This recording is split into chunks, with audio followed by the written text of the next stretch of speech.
આવે તો breaking news મળી રહ્યા છે સુરતથી પાંડેસરા જીઆઈડીસીમાં આકાશ ગંગા મિલ પાસે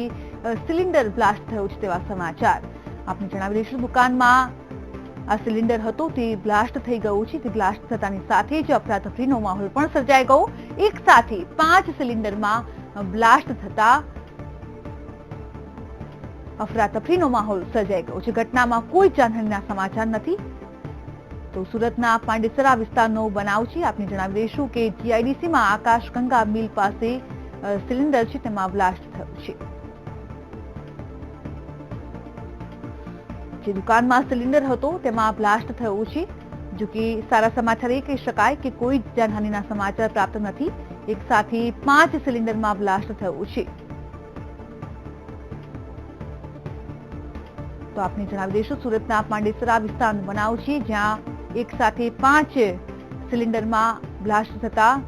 લોકોમાં ભય ફેલાઈ જવા પામ્યો અને અફરાતફરીનો માહોલ પણ સર્જાયો હતો ત્યાં સુરતની વાત કરી રહ્યા છે વિસ્તારથી માહિતી સાથે જોડાઈ ગયા છે નરેન્દ્ર રાઠોડ નરેન્દ્ર જાણવા માંગીશું કે આખરે કયું કારણ છે એકી સાથે 5 સિલિન્ડરમાં બ્લાસ્ટ જી સુરતની જે પાંડેસરા જીઆઈડીસી વિસ્તાર છે ત્યાંની આ ઘટના છે કે જ્યાં પ્રતિભા જે મિલ આવેલી છે તેની બાજુમાં જ એક જે ચા અને નાસ્તાનો એક રેસ્ટોરન્ટ હતી અને ત્યાં આ બ્લાસ્ટ થવા પામ્યો છે મોડી રાતની ઘટના છે 3 વાગે લગભગ આ એક સિલિન્ડર જે હતું એની અંદર બ્લાસ્ટ થયો હતો અને ત્યારબાદ ત્યાં આજુબાજુમાં જ પડેલા બીજા અન્ય જે 4 સિલિન્ડર હતા તેમાં ધીરે ધીરે બ્લાસ્ટ થયા હતા સુખદ બાબત એ હતી કે જે સમગ્ર વિસ્તાર છે તે ઇન્ડસ્ટ્રીયલ વિસ્તાર છે બાજુમાં જ જે વિવિંગ મિલો છે જે મિલ છે એ આવેલી છે અને જ્યારે આ બ્લાસ્ટ થયા હતા ત્યારે ત્યાં સુધી આ બ્લાસ્ટની જે જ્વાળા હતી ત્યાં ગઈ ન હતી અને તેના કારણે જે વધારે મોટી ઘટના જે દુર્ઘટના કહેવાય તે બનતા ટળી હતી એક બાબત એ પણ સામે આવી છે કે જ્યારે આ રીતના ચા લારીની જે વ્યક્તિ કરતા હોય છે તેમની પાસે જનરલી એક અથવા તો 2 સિલિન્ડર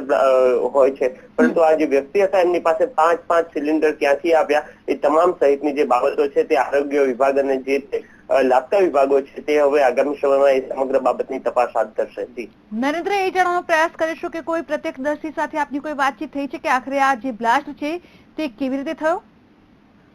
જી એવું કોઈ ખાસ હજુ સુધી કારણ નથી આવ્યું પરંતુ એક જે સિલિન્ડર હતું એની અંદર દબાણ સર્જાતા સૌપ્રથમવાર એની અંદર બ્લાસ્ટ થયો હતો અને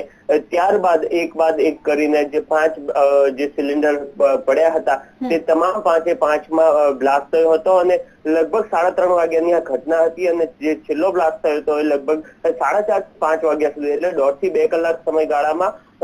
થોડા અંતરે વિવિધ જે 5 ત્યાં પડેલા હતા સિલિન્ડર એમાં વારાફરતી બ્લાસ્ટ થયા હતા જે ફાયર વિભાગની ટીમ છે તે પણ ત્યાં ઘટના સ્થળે પહોંચી ચૂકી હતી અને સમગ્ર જે ઘટના છે તેનો તાગ મેળવવાનો પ્રયાસ કર્યો. જી નરેન્દ્ર કેટલા વિસ્તારો પ્રભાવિત થયા છે આસપાસના? જી અત્યારે જે માહિતી મળી રહી છે એ મુજબ માત્ર એ જે વિસ્તાર છે જે જ્યાં રેસ્ટોરન્ટ આવેલી છે એટલે જ વિસ્તાર પ્રભાવિત થયો છે અને જે મોટી દુર્ઘટના હતી એ ટળી છે કારણ કે બાજુમાં જ જે ઇન્ડસ્ટ્રી આવેલી છે અને ત્યાં સુધી આ સમગ્ર વસ્તુઓ પ્રસરી ન હતી અને મોટી દુર્ઘટના સમગ્ર મામલામાં ટળી હોવાનું અત્યારે સામે આવી રહ્યું છે. તમામ રિપોર્ટ પર નજર રાખતા રહીશું. આભાર સમગ્ર માહિતી માટે.